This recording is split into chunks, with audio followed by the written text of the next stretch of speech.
శివమహాపురాణం రుద్ర సంహిత యుద్ధకాండ 49 చాప్టర్లో 11 శ్లోకాల నుంచి. అంధకాసుడు ఏదైతే త్రిశూలానికి గుచ్చబడి ఉండి ఆ పరమాత్మను స్తుతిస్తున్నాడు. గజకృత్తి పరిధానం శుద్ధం భుజగభూషణం దత్తాలంభం చ వేతాళం ఘోరం శాకిని పూజితం. ఆ పరమాత్మ స్వరూపం గురించి ఇవన్నీ వర్ణన చేస్తూ ఆ భక్తి భావంతో ఇప్పుడు పరమాత్మ తప్పితే ధ్యాస ఏదీ లేకుండా అయిపోయాడు అంధకాసురుడు. అందుకని ఆ పరమాత్మను ఆయన ధరించింది, ఆయన రూపాన్ని ఇవన్నీ కూడా విస్తారంగా వర్ణిస్తూ స్తుతులు చేస్తున్నాడు అంధకాసురుడు. గజ కృతి పరిధాన్ అంటే గజ ఆకృతిలో ఉన్నవాడు తానే, అలాగే గజాన్ని వస్త్రంగా ధరించి ఉన్నవాడు తానే. వస్త్ర రూపంలో గజ చర్మాన్ని ధరించిన ఆ పరమాత్మ అటువంటి వాడివి నువ్వు. అలాగే క్షుబ్ధ అంటే భక్తుల కష్టాన్ని చూసి క్షోభకి గురయ్యేవాడు. ఎందుకంటే భక్తవత్సలుడు, భక్తుడు అడిగినా అడగకపోయినా. ఇప్పుడు ఈ భక్తుడు అన్నవాడు ఎవరు అంటే ఆ పరమాత్మని పూజించేవాడు కాదు. చరాచర జీవరాశుల్లో ఉన్న ప్రతిదీ, సృష్టిలో భాగమైన ప్రతిదీ పరమాత్మకు భక్తితోనే అవన్నీ ఆరాధించినా ఆరాధించకపోయినా వాటి మీద కరుణ అన్నది ఎల్లవేళలా ప్రసరింపచేస్తాడు పరమాత్మ. అందుకే క్షుబ్ధ. ఇప్పుడు ఆయన్ని పైన చంద్రుడు ఉన్నాడు, ఇక్కడ హారాలలాగా వేసుకుంది ఏంటంటే, భూషణాలలాగా ధరించింది ఏంటి అంటే సర్పాల్ని ధరించాడు. అంటే భుజంగ భూషణం, ఆ సర్పాలనే భూషణాలుగా ధరించగలిగిన వాడు. భక్తుల కష్టాన్ని చూసి బాధకి గురయ్యేవాడు. అంటే ఇక్కడ చాలా బలమైనవన్నీ కూడా చెప్తున్నారు. ఏమని తన ధరించి ఏమేమి ఉన్నాడంటే ఆయన వస్త్రధారణ ఇది వేసుకున్నాడు అది వేసుకున్నాడని కాదు ఇక్కడ అర్థము. ఎలా అయితే దుర్గా శక్తి అంటాం, వాహనం ఏంటి, అక్కడ ఆ సింహం మీద కూర్చొని ఉంటుంది. అంటే సింహం మీద కూడా సవారీ చేసి అతి బలవాల్లో ఉన్నట్టుగా భగవద్గీతలో చెప్పినట్టుగా ప్రతిదానిలో బలానికి కారణం నేను మృగరాజు అంటాం సింహాన్ని. అంటే అది అడవికి రాజు, దాన్నే వాహనంగా కలిగి ఉన్నాడు పరమాత్మ. పైగా కొన్ని వాటిలో విశేషంగా ఆ బలానికి కానీ ఆ ఆధిపత్యానికి కానీ ప్రతిదానికి మళ్ళీ మూలం పరమాత్మ. అంటే ఇటువంటివన్నీ కూడా ఏవైతే మృగాలలో కూడా అంత క్రూరాతి క్రూరంగా ఉన్నవి, అలాగే వాటిని జయించడం అన్నది అసాధారణం. కానీ పరమాత్మ అన్నీ తన ఆధీనంలో పెట్టుకున్నవాడు కాబట్టి ఇట్లాంటి బలంతో ఉండి మహా ఏనుగంటే ఎంత పెద్ద ఆకారం, అటువంటి దాని చర్మాన్ని ధరించి ఉన్నవాడు. అలాగే ఈ సర్పాలు, విష సర్పాలు అక్కడ ఉందంటే మనం ఇక్కడి నుంచి పారిపోతాం. అంటే ప్రతిదాని ఉనికికి కారణం చరాచర జీవరాశులు అన్నది ఏంటంటే అది ఎక్కువ నువ్వు తక్కువ కాదు. ప్రతిదానికి ఒక అర్థం పరమార్థం ఉన్నది. పరిమితిలో తీసుకుంటే ఆహారం అన్నా సరే పోషకాలను ఇస్తుంది, ఆ పరిమితికి మించి తీసుకుంటే ఆహారం కూడా ఏమవుతుంది, హాని చేస్తుంది, అది విషమైపోతుంది శరీరానికి. ఇలాంటి విషపూరితమైన సర్పాన్ని కూడా ఆభరణాలుగా ధరించి ఉన్నాడు, అన్నిటినీ ధరించి ఉన్నవాడు. దత్తలంభం, ఇక్కడ మళ్ళీ భక్తులకు ఆలంబనై ఉన్నవాడు. దత్తుడు అంటే నీ భక్తి, నువ్వు అంత భక్తి త్రికరణ శుద్ధిగా నువ్వు ఉండగలగాలే కానీ నీకు దాసోహంలో ఉంటాడు పరమాత్మ. అటువంటి వాడివి నువ్వు. వేతాళం ఘోరం, వేతల యొక్క స్వరూపము, ఆ భయంకరమైన స్వరూపము. అలాగే శాకిని పూజితం. ఆ శాకినీలు అంటే ఈ దెయ్యాలు, ఇటువంటి శాకిని ఢాకిని అంటూ ఉంటాం. వాటి ద్వారా కూడా పూజింపబడుతున్నవాడు. ఇప్పుడు చరాచర జీవరాశులు అంటే ఇప్పుడు దెయ్యం కావచ్చు, లేకపోతే దైత్యులు కావచ్చు, దేవతలు కావచ్చు, మనుషులు కావచ్చు, జీవరాశులు కావచ్చు, అన్నిటికీ ఆధారమైన వాడు, అన్నిటికీ మూలమైన వాడు, అందరి చేత పూజింపబడుతున్నాడు. అంటే ఇటువంటి భయానికి కల్పించే అటువంటివి కూడా నిన్నే ఆశ్రయించి ఉన్నాయి. శాకినీల ద్వారా కూడా ఘోరమైన వాటివన్నిటివి కూడా భయంకరంగా ఉండి భయాన్ని కల్పిస్తాయి ప్రతి జీవికి. కానీ అవన్నీ ఆశ్రయించినది నువ్వు. అంటే ప్రతి ఒక్కరికి ఆశ్రయం నువ్వు కాకపోతే ఇంకా వీటికి దిక్కెవరు అన్న భావనతో అందరినీ ఆదుకునేవాడివి నువ్వు, ఆపద్బాంధవుడివి నువ్వు. అఘోరం ఘోర దైత్యజ్ఞం ఘోరఘోషం వనస్పతిం భస్మాంగం జటిలం శుద్ధం వేరుండ శతసేవితం. అఘోర అంటే ఆ మార్గాల్లో కూడా ఇప్పుడు కొన్ని చాలా ఏదైనా తప్పు జరిగిపోయినా ఘోరం జరిగిపోయింది అంట. ఇప్పుడు అఘోర అంటే అవి జరగకుండా చేయగలిగిన వాడు.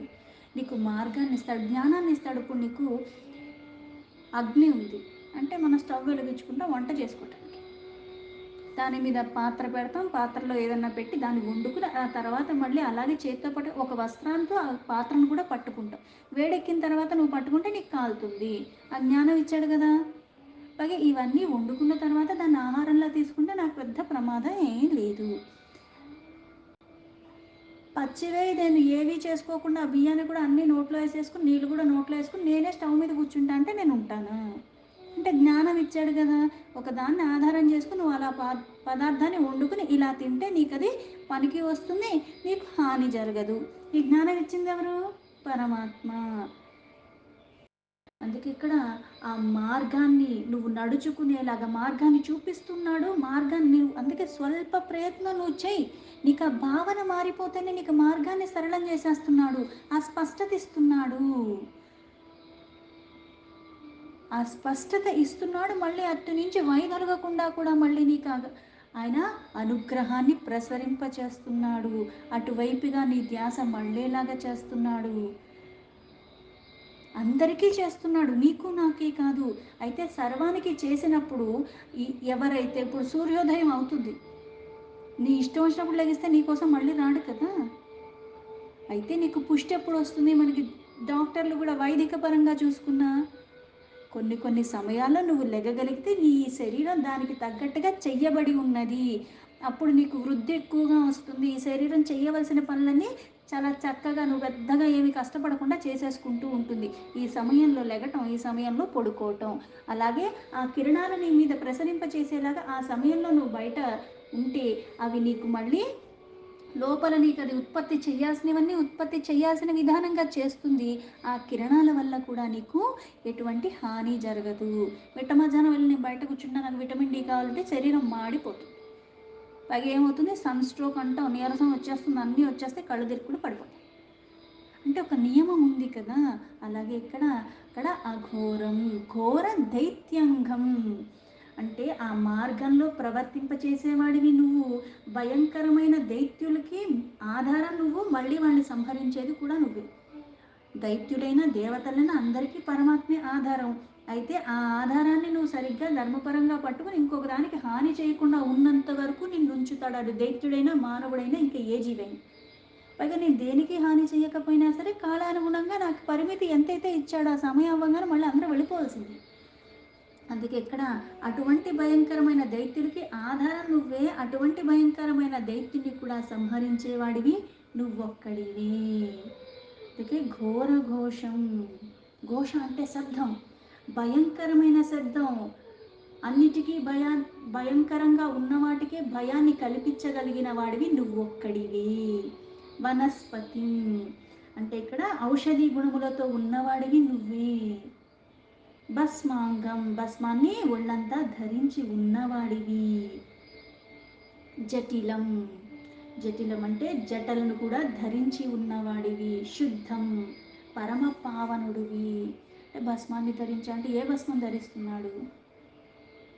ఆ భస్మంతా శరీరం ఉంటుంది. పైగా ఇక్కడ చూస్తే అంటే మన నిజంగా ఒక రూపాన్ని చూస్తే అక్కడ పట్టు వస్త్రాలు ధరించి ఉండలేదు. పులి చర్మాన్ని, గజ చర్మాన్ని ఇవి ధరించి ఉన్నాడు. పైగా అక్కడ శరీరం అంతా భస్మం లేపనంగా రాసుకుని ఉన్నాడు. ఆ పాముల్ని సర్పాలనే ఆభూషణాలుగా ఆభరణాలుగా ధరించి ఉన్నవాడు. జుట్టంతా జటలు కట్టేసి ఉన్నది. కానీ ఇక్కడ నువ్వు శుద్ధుడివి. ఎందుకు శుద్ధుడివి అంటే చరాచర జీవరాశి ప్రతి ప్రాణి మీద ఒకే భావనతో ఉండగలిగిన వాడు, అన్నిటికీ ఒకేలాగా ఆధారమై ఉన్నాడు. పైగా దేని సంపర్కంలో ఉన్నా సరే దాని ప్రభావం ఈయన మీద కాదు, ఈయన ప్రభావం దాని మీద పడింది కాబట్టి ఆ విషసర్పం కూడా చాలా ప్రశాంతంగా అక్కడ ఉన్నది. అందుకే నువ్వు పరమశుద్ధుడివి. వేరుండ శతసేవితం. ఇక్కడ ఆ వేరుండులు అంది శత అంటే వందల కొలది అటువంటి ఆ పక్షుల ద్వారా సేవింపబడుతున్నావు.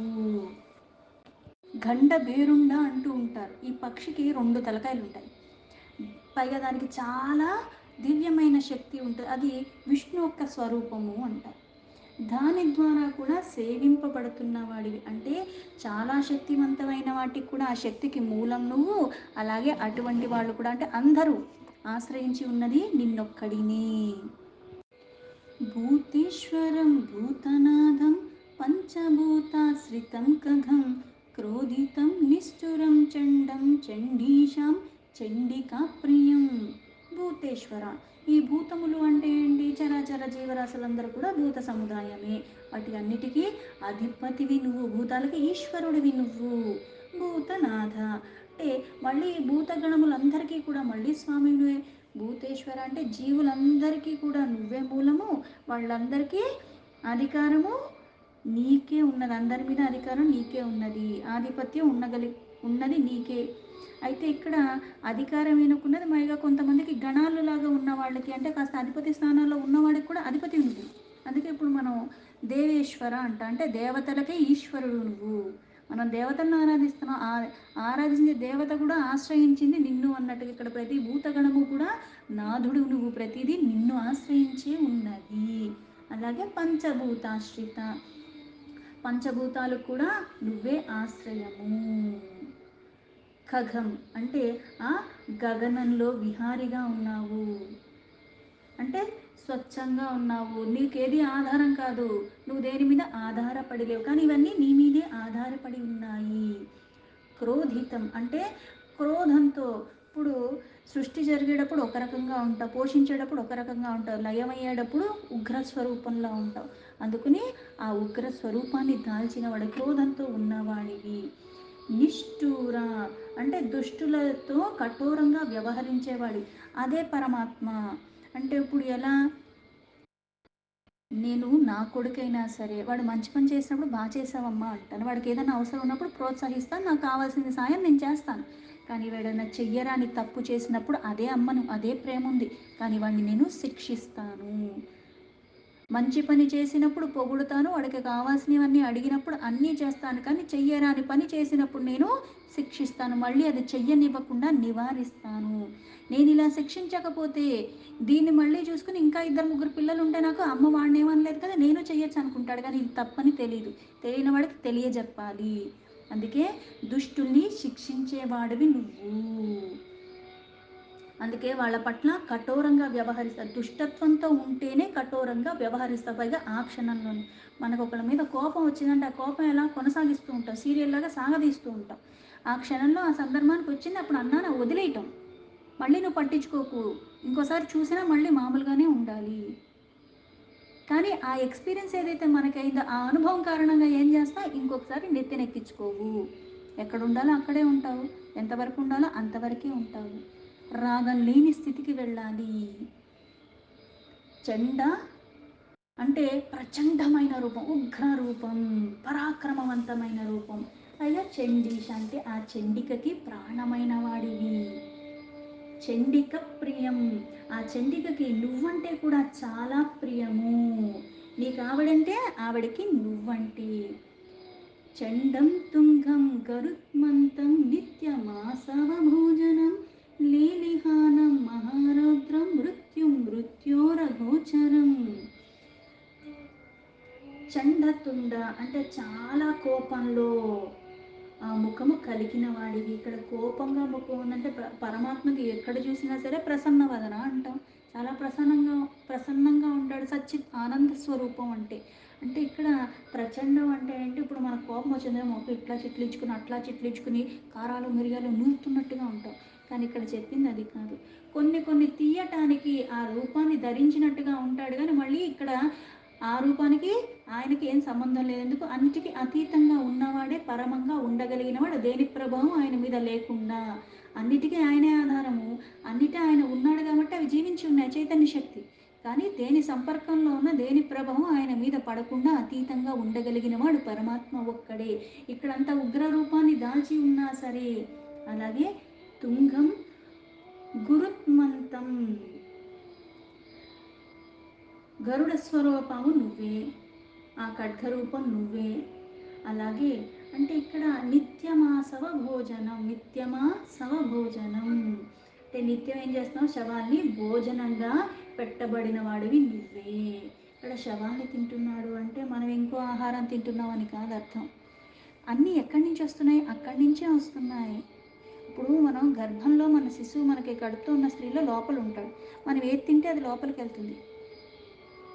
అలాగే ఇప్పుడు ఈ శరీరం అన్నది వదిలేసి నువ్వు వెళ్ళిపోతున్నావు. పంచభూతాలు పరమాత్మ అయినప్పుడు ఈ శరీరాన్ని ఎక్కడికి వెళ్తున్నావు?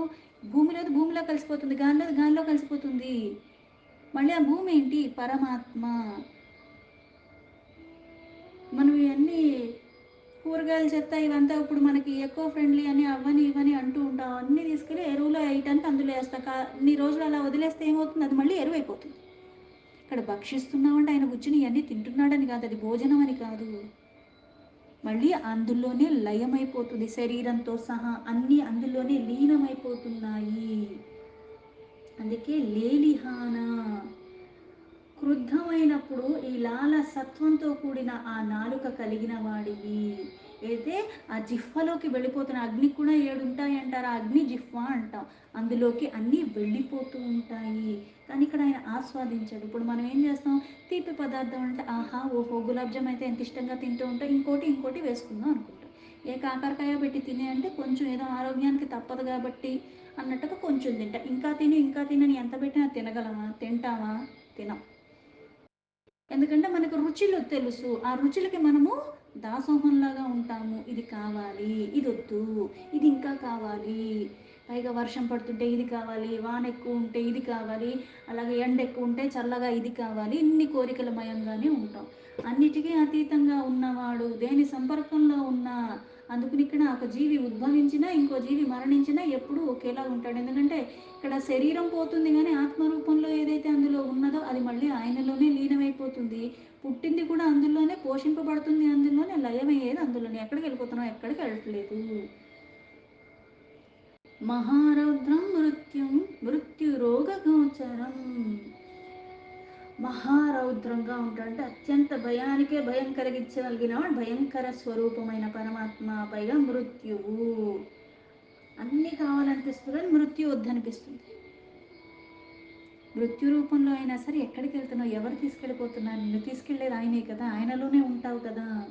అందుకే ఆ మృత్యు స్వరూపానివే నువ్వు. అలాగే మృత్యోరఘోచార అంటే మృత్యు సమీపించలేని వాడికి నువ్వు అర్థం కావంటే ఆ స్వరూపంలో ఉన్నది కూడా నువ్వే.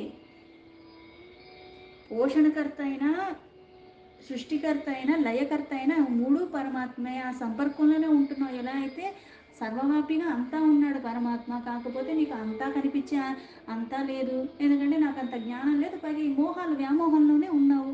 అలాగే నీ అంతరంగంలో ఉన్నాడంటే పునః అంతర్ముఖంగా అయ్యే ప్రయాణం నేను చెయ్యలేకపోతున్నా. ఇంద్రియాలు నా అధీనంలో లేవు. నా మనస్సు చంచలత్వంతో ఉంది. నా కోరికలేమో చాలా ఎక్కువగా ఉన్నాయి. వాటి మయంగా నేను బతికేస్తాను. నీ లోపల చూసుకోలేను, బయట చూసుకోలేను. అజ్ఞానమయంగా ఉన్నాను. కానీ ఇక్కడ ఆ పరమాత్మ మృత్యు రూపంలో ఉన్నది తానే. ఆ మృత్యువు సమీపించలేని వాడికి అతీతం. అంటే మృత్యు రూపంలో కూడా అక్కడ ఆ సన్నిధిలోనే ఉన్న, మృత్యుకి ముందు ఆ సన్నిధిలోనే ఉన్నావు. మరణాంతరం శరీరం వదిలేస్తున్నావు కానీ ఆత్మ మళ్ళీ పరమాత్మలోనే ఐక్యమైపోతుంది. అది ఎక్కడికి వెళ్ళట్లే, అక్కడే ఉంటుంది. అందుకని మృత్యు రానంత వరకు అంటే ఇంకా నాకు ఎంతో కాలం ఉందనుకుంటాము. ఏం చేస్తాం? బోల్డ్ రాసుకుంటా, అది కావాలి, ఇది కావాలి, ఇది అనుభవించాలి, అది అనుభవించాలి. కనీసం మృత్యు సమయం అయ్యేటప్పుడు పరమాత్మ స్మరణ అన్నది ఎవరికి వస్తుంది? అరుదుగా వస్తుంది. ఎందుకంటే బతికినంత వరకు ఈ వ్యామోహాలతో బతికినప్పుడు మరణానంతరం కూడా ఈ కోరిక తీరలేదో, లేకపోతే అది అక్కడ పెట్టానో, అది ఎక్కడ ఏమైపోతుందో, వీళ్ళు ఏమైపోతారో అని అనుకుంటాం తప్పితే నాకు ఈ శరీరం ఇచ్చి మళ్ళీ ఇంకో జన్మ నేను తీసుకోకుండా ఉండాలంటే నేనేం చెయ్యాలి? నేను మళ్ళీ అలా అవ్వకూడదంటే నేను ఎలా ఉండాలన్న జ్ఞానం ఉండని కారణంగా. అందుకే అది రానంత వరకు తెలీదు. బతికేస్తాం అనుకుంటారు, మరుక్షణం బతుకుతావు లేదో కూడా ఎవరికీ తెలియదు. కానీ బతకాలని 100 ఏళ్ళు అందరికీ ఉంటుంది వ్యామోహాల కారణంగా. అందుకే మృత్యు గోచర. మృత్యోర్మృత్యం మహాసేనం శమశానారణ్యవాసినం రాగం విరాగం రాగాంతం వీతరాగాశతార్చితం. మహాసేన. ఇక్కడ మృత్యోర్మృత్యం అంటే మరణానికి మరణాన్ని కలిగించేవాడు. ఇక్కడ మరణానికే మరణం అన్నది ఎందుకు అంటే, ఇప్పుడు సృష్టికర్త అయిన ఏం చేస్తున్నాడు, సృష్టిస్తున్నాడు. మనం 100 ఏళ్ళు బతుకుతాం, ఎంత బతుకుతాం. అయితే ఆ సృష్టికర్త అయిన వాడికి కూడా కొన్ని కల్పాల తర్వాత ఆయన కూడా లైవ్ అయిపోతున్నాడు కదా, ఆయన మళ్ళీ పుడుతున్నాడు. ఇప్పుడు మళ్ళీ మృత్యుకే మృత్యు అంటే, మృత్యు అంటే ఎవరు, యమధర్మరాజు అనుకున్నాడు. ఇప్పుడు బ్రహ్మే లీనమైపోయినప్పుడు సకల సృష్టి కూడా లీనమైపోతుంది పరమాత్మలోనే, మళ్ళీ సృష్టింపబడుతుంది.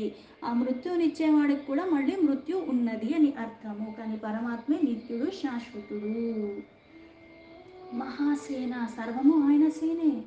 పైగా సృష్టించగలిగినవాడు, ఎంతమందినైనా సృష్టించవచ్చు, ఏదన్నా చెయ్యొచ్చు. ఆ మహాసేన కలిగి ఉన్నవాడు, సేనకి మళ్ళీ నాయకుడిగా ఉన్నవాడివి. అటువంటి గొప్ప సేన నీకున్నది. అలాగే శ్మశాన అరణ్యవాసిన అంటే, శ్మశానంలో అయినా అరణ్యంలో అయినా ఉన్నది నువ్వే. ఇక్కడ శ్మశాన అరణ్యవాసిన అంటే, ఇప్పుడు ఆ అరణ్యంలో ఏములు ఉంటాయి, మృగాలు ఉంటాయి. అక్కడ జనాలు సంచరించారు కాబట్టి అక్కడ విచ్చలవిడిగా వాటి అధికారం ఉన్నట్టుగా అవి తిరుగుతూ ఉంటాయి. అయితే ఇక్కడ అరణ్యమైన శ్మశానమైన ఏది కాదు నీది. భూలోకం, భువర్లోకం, శుభలోకం ప్రతిదీ నీదే. నీది కానిది ఏది కాదు. అయితే ఇక్కడ శ్మశానమైన అరణ్యమైన అని చెప్పేది ఎందుకు అంటే, ప్రతిదానికి మూలం ఎవరు, నువ్వు. నువ్వు శ్మశానానికి వెళ్ళే లోపల ఏం చెయ్యాలి, ఆ పరమాత్మను ఎలా పట్టుకోవాలి. ఎందుకంటే జన్మలు అందరూ తీసుకుంటున్నావు, ఎలాగోలాగా బతికేసి ఏదో ఒకటి చేసేసి అన్నట్టుగా కాకుండా జన్మకి అర్థం పరమార్థం ఉండాలి. అంటే మరణానికి మరణం అని చెప్పారు. ఇక్కడ శ్మశాన వాటికలో నివసించేది కూడా నువ్వే. మరణానంతరం అంటే ఇప్పుడు శ్మశానానికి వెళ్ళటానికి భయపడతాం. అక్కడ ఉన్నది ఎవరు, పరమాత్మే ఉన్నాడు. ఎక్కడున్నాడు, అంతా ఉన్నాడు.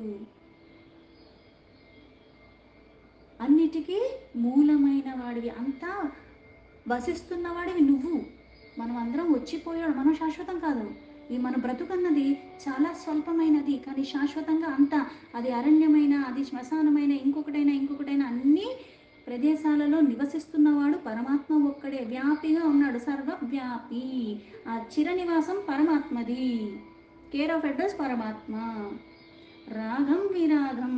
రాగం అంటే ఈ బంధనాల మీద మమకారాలతో ఉండకూడదు, అవన్నీ తొలగించుకోవాలి. అందుకే రాగం అంటే ఈ ప్రేమ, అందరి మీద ప్రేమ చూపిస్తున్నాడు. కానీ నువ్వు కూడా బాధ్యతలన్నీ ఎలా అయితే నిష్కామ, సకామ నుంచి నిష్కామకి వెళ్ళిపోవాలి. ఒక కోరికతోనే పరమాత్మను ఆరాధిస్తావు, నాకు ఇది ఇస్తావా, అది ఇస్తావా, ఇది కావాలి, అది కావాలి, అది కావాలి. తర్వాత నేను అడుక్కునే వాళ్ళ రోజు అడుక్కోవటం ఏంటి, నేను అడిగితే ఇచ్చాడా, నేను అడిగితే నాకు ఈ కళ్ళు ఇచ్చాడా, నేను అడిగితే నాకు కళ్ళు చూడటానికి ఇచ్చాడా, నేను అడిగితే ఈ శరీరాన్ని ఇంత పుష్టిగా చేశాడా, దీన్ని నేను వినియోగించుకుని ఆ పరమాత్మని ఎలా పట్టుకోవాలన్న జ్ఞానం రావాలి. పైగా ఎన్ని సంపర్కాలు నాకు ఉన్నప్పటికీ కూడా అన్నిటికీ మూలమైన పరమాత్మని ఎలా పట్టుకోవాలి అంటే విరాగిగా పట్టుకోవాలి. ఈ బంధనాలన్నీ ఇచ్చాడు కానీ ఇచ్చింది మూలం పరమాత్మ.